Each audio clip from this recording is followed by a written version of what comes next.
அவங்களுக்கு ஒரு அழகான ஆண் குழந்தை பிறந்துச்சு.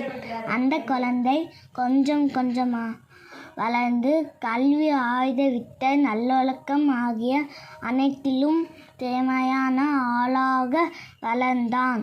ஆனால் அவனுக்கு மிக பிடித்தது இசைதான். மாளிகையின் தோட்டத்தில் தனியாக அமர்ந்து புல்லாங்குழல் வாசிப்பது அவனது வழக்கம். அவன் விரலால் எழும் ராகம் பறவைகளை கூவச் செய்தது, நீரூற்றை மென்மையாக ஒலிக்கச் செய்தது. ஒரு நாள் அந்த இளவரசன் காது நோக்கி புல்லாங்குழல் வாசித்து கொண்டே சென்றான்.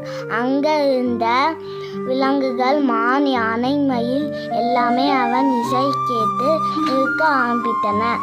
அவன் இசையில் மந்திய சக்தி இருக்கும் போல இருந்துச்சு. அந்த காட்டில் ஒரு பேராசை கொள்ளையன் இருந்தான். அவன் அந்த புல்லாங்குழல் மென்மையான இசை கேட்டு ஆச்சரியப்பட்டான். இந்த புல்லாங்குழல் எனக்கு தேவை, அதை வைத்தான் அனைவருக்கும் நான் தான் அரசன் என்று நினைத்தான். அவன் சரி செய்து இளவரசனின் புல்லாங்குழலை பறிச்சிட்டு போய்த்தான். ஆனால் அவன் கையில் சென்றவுடன் புல்லாங்குழலில் எந்த இசையும் வரல, சத்தம் கூட வரல. கொள்ளையன் பயந்து போய் அந்த புல்லாங்குழலை தூர எறிந்து விடுத்தான். அந்த புல்லாங்குழல் வானத்தில் ஒளிர்ந்து தங்கமாக மின்னிற்று. அப்போது ஒரு தேவதை தோன்றி கொள்ளையனிடம், இந்த புல்லாங்குழல் தங்கம் போல மின்னும், ஆனால் உண்மையான இசை அன்பு உள்ளவர்களின் கையில் மட்டுமே ஒலிக்கும். பேராசை உள்ளவர்களால் இதன் சக்தியை பெற முடியாது என்றது.